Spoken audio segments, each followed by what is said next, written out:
헌법은 국가의 조직과 구성 및 국민의 자유와 권리 보장을 위한 최고의 규범 체계이자 권리 장전이다. 장전이라는 건 어떤 규칙을 적은 글이라는 뜻이죠. 정치와 사회 질서의 지침을 제공한다고 합니다.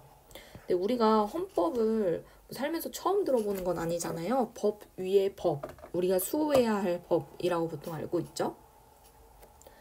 국가의 법 질서는 헌법이 추구하는 가치에 의하여 지배되기 때문에 법률, 명령, 규칙 등 헌법의 모든 하위법은 헌법에 위반되면 안 됩니다. 모든 국가기관은 공권력을 행사할 때 헌법을 준수해야 하고요. 그런데 헌법과 관련된 분쟁이 발생하는 경우가 있는데 법률의 적용 과정에서 해당 법률이 헌법에 위배된다는 주장이 제기되거나 공권력의 작용이 헌법에 보장된 국민의 기본권을 침해한다는 주장이 제기되면 일반 법원이 아닌 헌법재판소에서 헌법재판을 통해 분쟁을 해결한다. 즉, 헌법은 굉장히 추상적이고 범위가 넓은 법칙이잖아. 규범인데 그 아래에 법이 구체적으로 여러 개 들어가 있죠. 그런데 그 밑에 있는 구체적인 법들이 결국에 헌법이 수호하고자 하는 가치들을 다 잘 뒷받침하고 있어야 되는데 그게 좀 어긋나는 경우에 헌법에서 재판을 받을 수도 있다는 거죠. 그 법 자체에 대해서. 자, 이 부분은 이번 문제의 4번 선지가 틀렸다는 거에 대한 근거가 됩니다. 일반 법원에서는 해결하지 않고요. 헌법재판소에서만 해결을 합니다. 헌법재판은 헌법의 최고 규범성과 실효성을 담보하기 위한 제도적 장치로 헌법재판의 본질적 성격에 대해서는 다양한 이론이 제시된다. 그럼 지금부터는 헌법재판의 성격에 대한 이론들이 나오겠죠? 사법작용설은 헌법재판을 사법기관의 가장 일반적인 기능인 법을 해석하고 그냥 단순히 적용하는 과정에 불과하다라고 봅니다. 사법기관이라고 하면 법원이잖아요. 그러니까 법원이랑 다를 바 없다라고 보네요. 헌법재판은 헌법 분쟁에 대하여 헌법 규범에 대한 해석을 그 본질로 하므로 사법작용설에서는 헌법재판을 일반 법률 해석과 같은 범주에 있다고 보는 것이다. 헌법재판의 담당기관이 재판소로 명명되어 있고 담당기관이 입법권 및 행정권과 구별되는 독립기관이라는 점, 사건에 대한 최종적인 유권적 판단, 유권이라는 건 권위가 있다 이런 뜻이에요. 그것들이 사법작용설의 근거다. 하지만 사법작용설은 헌법과 법률의 규범 구조적 차이를 무시하고 있다는 점에서 문제가 있다. 그렇죠. 사실 그냥 일반적 사법이랑 헌법은 성격이 좀 다르죠. 일반 법률은 이미 존재하고 있는 법률의 의미를 인식하고 구체적 사실관계를 덧붙이는 것인데 헌법은 추상성과 개방성을 특질로 하고 있고 의미 내용 자체가 완결된 게 아니기 때문에 일반 법률 해석 방법에 따라 법조문의 의미 내용을 사후적으로 인식하는 과정을 통해서는 헌법을 해석하기가 좀 어렵다. 그러면 여기는 사법작용설의 한계에 대한 이야기를 하고 있네요. 여기를 읽었을 때 3번에 기억이 지금 사법작용설이잖아요. 1번 선지와 그리고 3번 선지가 맞다는 걸 해결할 수가 있고요. 그리고 찾아볼게요. 3번은 여기 있네요. 중간쯤에 있었고요. 그 다음에 최종적인 유권적 판단작용을 하고 있다라는 게 결국에 법률을 통제하고 있다. 최종적인 판단을 내린다라는 점에서 법률 통제가 있다라고 보는 거죠. 자, 그 다음 내려갈게요. 입법작용설은 헌법재판의 본질을 법을 만드는 작용으로 이해합니다. 이 이론은 법률의 효력을 객관적으로 상실시키는 헌법재판소의 권한의 비중을 두고 헌법재판의 본질을 이해하려고 한다. 위헌 법률 심판이나 헌법소원 등 헌법재판에서 헌법재판소의 결정은 법률의 폐지, 개정, 입법을 강제하는 등의 결과를 초래한다. 따라서 헌법재판은 의회의 입법작용과 유사한 것이다. 입법작용설에 따르면 의회의 입법작용을 적극적 입법작용으로 헌법재판소의 법률 통제는 소극적 입법작용으로 본다. 그러니까 어쨌든 여기서는 입법작용이랑 그렇게 사실 다를 바가 없다는 거예요. 소극적 입법작용도 어쨌든 입법작용이니까. 하지만 이 입법작용설은 헌법재판의 본질을 법률 통제만으로 여긴다는 문제가 있다. 오늘날의 헌법재판은 법률 통제에만 그치지 않고 특히 헌법소원 제도는 사법기관의 통제를 목적으로 한다. 만약에 사법기관을 통제하지 않으면 사법기관이 중립성을 잃을 수도 있잖아요. 그쵸? 그 밖에 정당해산 심판이나 헌법이나 법률을 위반한 고위공직자에 대한 탄핵, 권한쟁의, 심판 등 국가 권력 전반에 대한 통제 권한이 헌법재판소에 부여되고 있으므로 본질은 입법작용에만 있는 건 아니다 라는 거네요. 또한 헌법재판소는 의회에 의해 제정된 법률 중 위헌적 부분만 판단할 뿐 법률을 만드는 권한은 없기 때문에 입법이라는 건 좀 무리다 라는 견해입니다. 자, 3번 문제 2번 선지가 맞다는 걸 확인할 수 있습니다. 특히 2번 선지에서 말하는 결과를 중요시 여기는 얘기가 여기 세 번째 줄에 있었고요. 그리고 이 입법작용설은 헌법재판의 본질을 통제로 여긴다는 점에서 3번 선지도 맞다는 걸 알 수가 있습니다. 그럼 정답이 4번인데요. 다른 권한을 고려하고 있지 않은 비판은 니은이 받고 있는 거였죠. 그리고 5번 입법부랑 비슷한 기능을 한다고 본 게 바로 입법작용설입니다.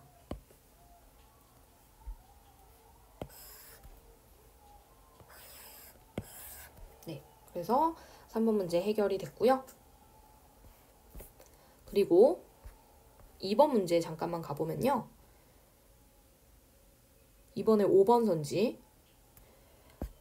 헌법은요, 법규를 제정하는 기능은 없다라는 걸 확인할 수 있습니다. 특히 여기 3문단의 마지막 줄에 권한이 없다라고 나와 있네요. 그쵸?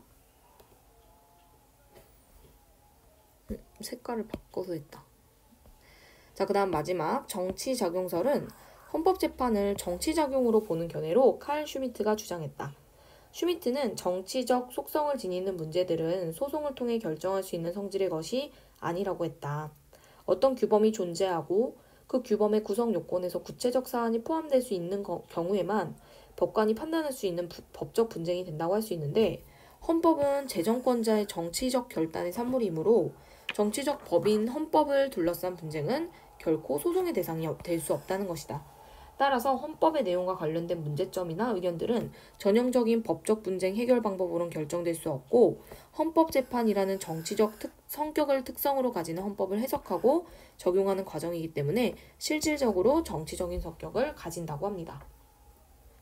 하지만 정치작용설은 헌법의 정치적 결단으로서의 성격만을 지나치게 강조하여 헌법의 규범으로서의 성격을 무시한다는 문제가 있다. 너무 정치적 색채만 강하게 봐서 헌법을 수호하는 것, 그것에 대한 중요성, 그리고 헌법이 중요한 것이다, 지켜야 한다 라는 규범에 대해서는 무시하는 경우가 있었다는 거죠. 헌법은 여러 정치 세력 간의 공존을 위한 정치적 투쟁과 타협의 산물이므로 정치적 성격이 짙을 수밖에 없다. 하지만 헌법은 국민에 의해 제정되고 개정되는 국가의 최고 규범이므로 법적 규범으로서의 성격은 명확하다. 또한 헌법재판은 개방적이고 추상적인 헌법 규범의 의미를 구체화하는 작업으로 이 과정에서 재판관에 의해 정치적 이데올로기가 반영될 가능성을 부정할 수는 없지만 헌법재판관의 헌법 해석은 법적 논리에 의해 뒷받침되는 법적 논증이어야 한다는 점에서 정치적으로 이용될 가능성은 크지 않다. 즉, 헌법재판관의 헌법 해석은 단순히 하위에 있던 법이 헌법에 일치하지 않느냐 정도를 판단하는 것이기 때문에 정치적 이용 가능성은 그렇게 크지 않다라고 보는 거죠. 네, 1번 문제를 보면요.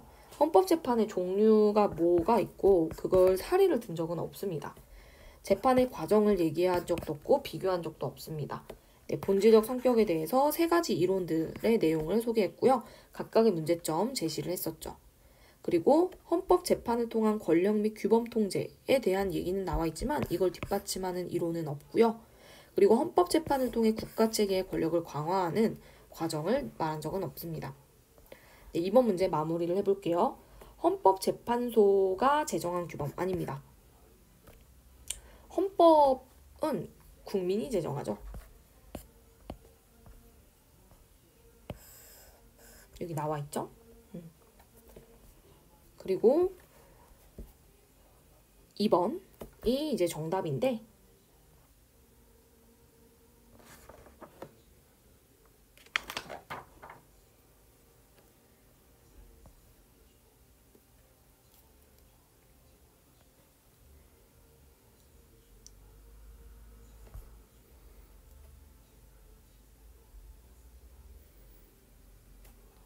음,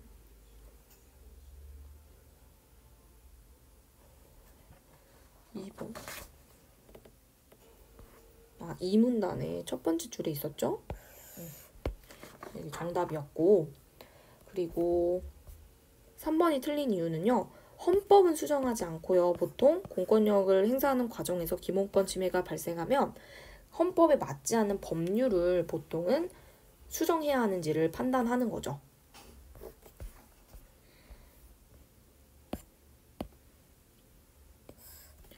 네. 그리고 만약에 정말 헌법에 문제가 있다. 뭐 이런 경우도 있을 수도 있긴 하겠지만 정말 드물죠. 그래서 보통은 그 헌법에 맞지 않는 법률을 수정하는 요소로 이제 작용을 하고 있고요. 그 다음에 4번 문제, 칼 슈미트의 견해. 헌법은 규범의 형태를 가지고 있지만 정치적 행위의 결과물이다. 네, 여기 보면 정치적 성격이다 라는 얘기가 계속 나오고 있어요. 네, 규범적 성격을 인정하긴 하지만 그거보다 정치적 성격을 훨씬 더 강조한 거죠. 2번, 헌법을 제정하는 과정에서 헌법 제정권자의 결단의 산물이다 라고 4문단에 있었고요. 3번, 헌법을 해석하고 적용하는 과정은 정치적 성격을 가질 수밖에 없다.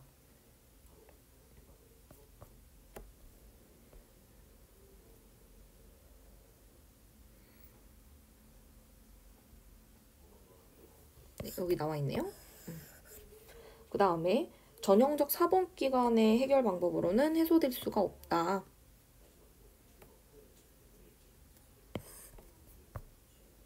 네, 여기 나와 있네요. 그래서 4번의 문제의 정답이 5번 선지였는데요. 헌법은 정치적 속성을 지니고 있으므로 구체적 사안이 포섭될 수 없어서 재판이 성립될 수 없다라고 하는데 이렇게 말을 한 건 아니고요. 지문에 보면 법적 분쟁들은 보통 어떤 규범이 존재하고 그 규범의 구성 요건에서 구체적 사안이 포섭될 수 있는 경우에만 법관이 판단할 수 있는 법적 분쟁이 된다고 할 수 있는데 헌법은 제정권자의 절지적 결단의 산물이므로 헌법을 둘러싼 분쟁은 결코 소송의 대상이 될 수 없다. 이렇게 말을 한 거거든요.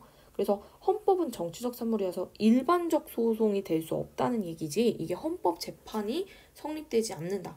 라는 말은 아닙니다. 인과관계가 좀 잘못된 선지여서 정답은 5번이라고 볼 수가 있고요. 마지막 문제 한번 볼게요.